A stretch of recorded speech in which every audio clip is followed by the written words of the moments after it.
Yo, what's going on, everybody? Hope everybody is doing well. Today I'm going to be going over my Prisma Skana melee influence build. Recently I've just been really enjoying this build. Absolutely love electricity as a status type, so the melee influence arcane is really fun for me, and pairing that with a weapon like the Prisma Skana can be really fun as well. I'll showcase some footage of me bringing this weapon through Steel Path with this Chroma Prime Wrathful Advance build, and I will also showcase footage of me bringing this all the way to level cap with Necros. Let's go ahead and talk about the setup. As far as the Incarnon upgrades go, for Evolution 2 we got Wartime Nerve. For Evolution 3, we got Resolute Force, and then for Evolution 4, we got Survivor's Edge. This is what the mod setup is looking like, and this is what the Riven mod is looking like. 249% crit chance, 84% additional combo count chance, and then minus 42 heavy attack efficiency is pretty good. So fun fact, during the Necros level cap run, I didn't actually use Condition Overload, I did use Prime Pressure Point, but after doing some testing, I found Condition Overload is just simply better than Prime Pressure Point. Even if the base damage of the weapon is below 1,000 and it's just lower overall, Condition Overload makes up for that by a lot. And you could honestly have both and be just fine, but considering that I got all the way to level cap with just Prime Pressure Point, literally this setup right here, I could definitely do it with this setup considering this setup does more damage. But let's go ahead and talk about it. Obviously we have melee influence, so we can have that 20% chance to spread the electricity status. I like Shocking Touch better than Voltaic Strike just because we have Weeping Wounds, so we don't really need the 60% extra status chance, so we might as well go for more electricity damage. Weeping Wounds and Blood Rush are really good whenever I build up the combo counter all the way to 12 times. And speaking of which, it's very easy to get to the max combo counter thanks to my Riven mod that gives me that extra additional combo count chance,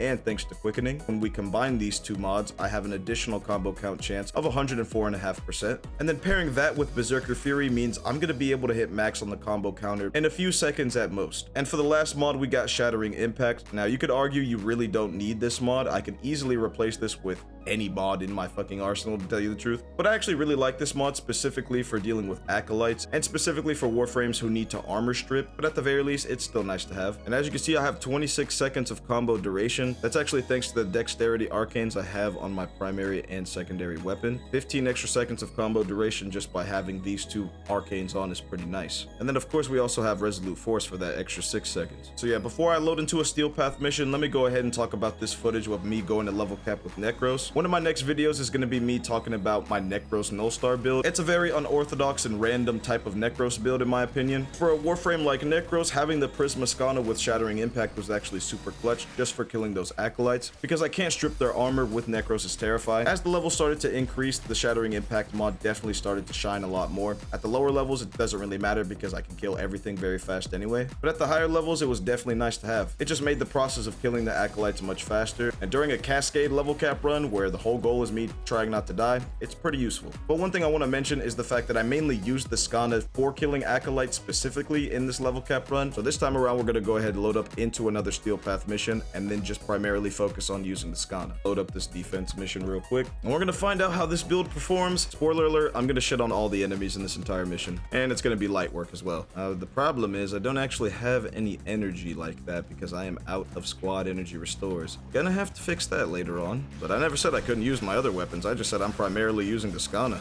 We're already cooking everything, yeah. And we got the Incarnon form already. Oh no, I lost a little bit of health. Bam, Magus Repair real quick.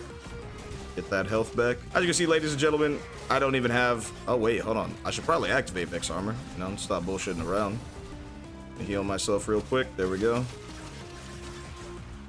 Rolling Guard. Cut that guy down. Heavy attack, 1.5 million, not bad. I don't really care for doing hundreds of millions with the Prisma Skana. The whole point is to spread the electricity procs and then just cut up everybody in our way.